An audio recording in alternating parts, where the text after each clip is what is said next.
மனிதனுக்கு ரொம்ப முக்கியமான விஷயம் நம்பிக்கை. அப்ப நம்பிக்கை நெஞ்சில் வை தித்திக்கும் வாழ்க்கைன்னு சொன்னாங்க.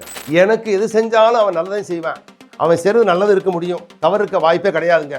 எனக்கு காலை ஒடிச்சு போட்ட கடவுள் எவ்வளவு தங்கமான ஆளு, இது உண்மையான பக்தி.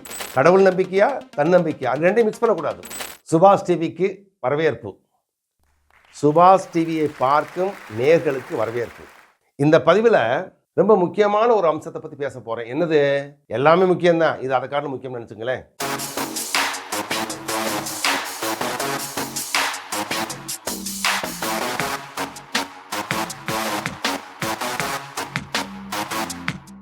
மனிதனுக்கு ரொம்ப முக்கியமான விஷயம் நம்பிக்கை. நம்பிக்கையின் ஆதாரத்தை வாழ்க்கை நடந்துட்டு இருக்குங்க. அதை வைக்கணுமா வைக்க வேணாம்னு சொல்லி பிலாசபர்ஸ் குருமார்கள் வித்தியாசம் சொல்லியிருக்கலாம். சாதாரண வாழ்க்கை வாழக்கூடிய நமக்கு எங்கேயோ ஒரு பிடிமானம் வேணும், அது உண்மை. பிடிமானம் இல்லாத வாழ்க்கை நங்கூரம் பாய்ச்சாத கப்பல் மாதிரி, எந்த சின்ன காத்துலும் போயிடும். அதனால எங்கேயோ ஒரு இடத்துல ஆழமா பிடிச்சு நில்லுங்க அப்படின்றது என்னுடைய வேண்டுகோள். ஏன்? நீங்க நல்லா இருக்கணும். என்னோட அனுபவத்தை பகிர்ந்துக்கிறதுல நீங்க நல்லா இருந்தீங்கன்னா எனக்கு சந்தோஷம். அப்ப நம்பிக்கை நெஞ்சில் வை தித்திக்கும் வாழ்க்கைன்னு சொன்னாங்க. என்ன நம்பிக்கை?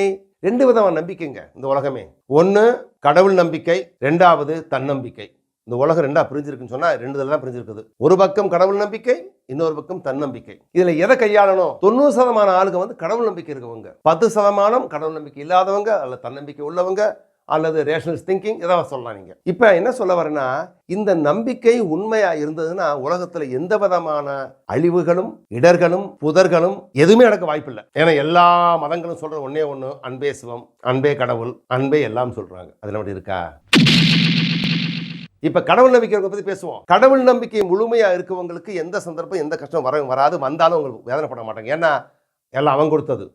ஆக்குவதும் அழிப்பதும் கொடுப்பதும் எடுப்பதும் அவனே அப்படின்றதுனால கடவுள் நம்பிக்கை முழுமையா இருந்த பயமே இல்லை. இந்த கடவுள் நம்பிக்கை முழுமையா இருக்க கதை சொல்லட்டுமா? எனக்கு தெரிஞ்ச நண்பர் ஒரு கார் ஆக்சிடென்ட்ல காலை ஒடிச்சுக்கிட்டு ஹாஸ்பிட்டலில் படுத்திருக்காருங்க. 2 காலம் கட்டுப்போட்டு தொங்க விட்டுருக்காங்க. என்னை கூப்பிடுறாரு, அவரை பார்க்க போறேன். அவர் சொல்றாரு, ஐயா என்ன அருமையான வாய்ப்பு, கடவுள் காலை ஒடிச்சு போட்டாருங்க அப்படின்னு சிரிச்சுக்கிட்டு சொல்றாரு. ஏன்னா அவருக்கு முழுமையான கடவுள் நம்பிக்கை. என்னங்க காலை ஒடிச்சு போட்டாரு கடவுள் அப்படின்னு சொல்லி சிரிக்கிறீங்க? ஆமாங்க, உண்மை. எனக்கு எது செஞ்சாலும் அவன் நல்லதையும் செய்வான், அவன் செருது நல்லது இருக்க முடியும், தவறு இருக்க வாய்ப்பே கிடையாதுங்க. எனக்கு முழுமையான நம்பிக்கை இருக்குங்க. ரொம்ப நாளா 2 புஸ்தகங்களை படிக்கணும்னு ஆசை. ஒன்று இக்கிகாய், ஒரு ஜாப்பனீஸ் புக்கு, இன்னொன்று சத்குருவோட த டெத். இந்த 2 புஸ்தகம் வாங்கி வச்சுட்டேங்க. படிக்க வாய்ப்பே இல்லை. இன்னைக்கு படிப்போம் நாளைக்கு படிப்போம்னு. ஆனா ஆழமா படிக்கணும் ஆசை இருந்ததுனால, இதை படிக்கணும் அப்படின்னு தீர்மானம் வந்ததுனால, இவனை படிக்க வைக்கிறதுக்கு ஒரே வழி காலை ஒடிச்சு போட்டுன்னு சார்.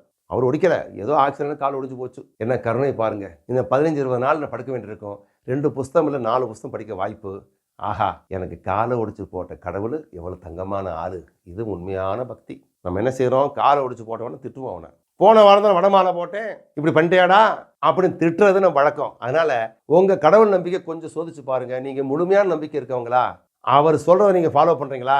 அவருடைய தத்துவங்களையும் அவருடைய அறிவுரைகளும் உங்களுக்கு வாழ்க்கையில ஒரு பாகமா இருக்குதா?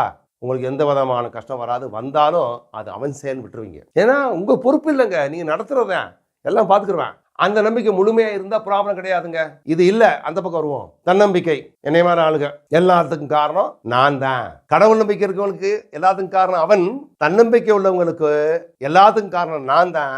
ஆக்குவதும் அழிப்பதும் கெடுப்பதும் பொறுப்பு எல்லாம் நான் தான். அப்படி நான் தான் பொறுப்பு, நடக்கிறதெல்லாம் நான் தான் காரணம் சொல்லி ரொம்ப ஜாக்கிரதையா இருக்கிற வாய்ப்பு இருக்குது.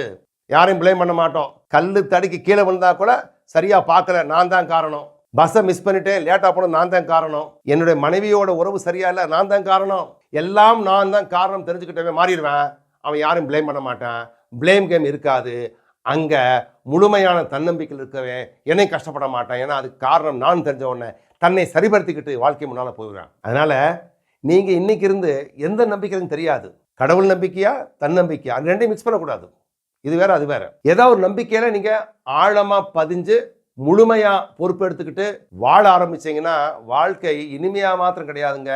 நீங்க ஒரு ரோல் மாடல், ஒரு வழிகாட்டி, ஒளிகாட்டியா இருந்து 4 பேருக்கு நல்லது பண்ண முடியும் சொல்லி உங்களுடைய நம்பிக்கையை பத்தி கொஞ்சம் அப்படியே டெஸ்ட் பண்ணி ஒரு டாக்குமெண்ட் போட்டு, எங்க நான் நம்பிக்கையில இழந்துட்டு இருக்கேன், எந்த நம்பிக்கையில சரியா இருக்கேன் இல்லைன்னு தெரிஞ்சுக்கிட்டு 1 மாசத்துக்கு மாத்தி பாருங்களேன். உங்களை எந்த கடவுள் நம்பிக்கையை விட்டு தன்னம்பிக்கைக்கு வாங்க, அல்லது தன்னம்பிக்கை கடவுள் நம்பிக்கை போங்க, மாத்தி பாருங்க. எது உங்களுக்கு சௌகரியமா இருக்கு அதை ஃபாலோ பண்ணுங்க. ஆனா ஒன்று மாத்திரம், முழுமையா 100% உங்க இன்வால்மெண்ட் ஆகி செஞ்சீங்கன்னா அதுல இருக்கிற நலன்கள் பலன்கள் கணக்கில் இல்லை, அளவிட முடியாதவை அப்படின்னு சொல்லிட்டு பதிவு நல்லா இருந்தா பார்த்துட்டு பகிர்ந்துக்குன்னு சொல்லிட்டு நன்றி, வணக்கம். எல்லாமும் நீயே, எல்லோரும் நீயே. நல்ல விஷயங்களை பகிர்வது ஒரு தர்மம். பகிருங்கள். சப்ஸ்கிரிப்ஷன் பட்டனை அமுக்குங்கள்.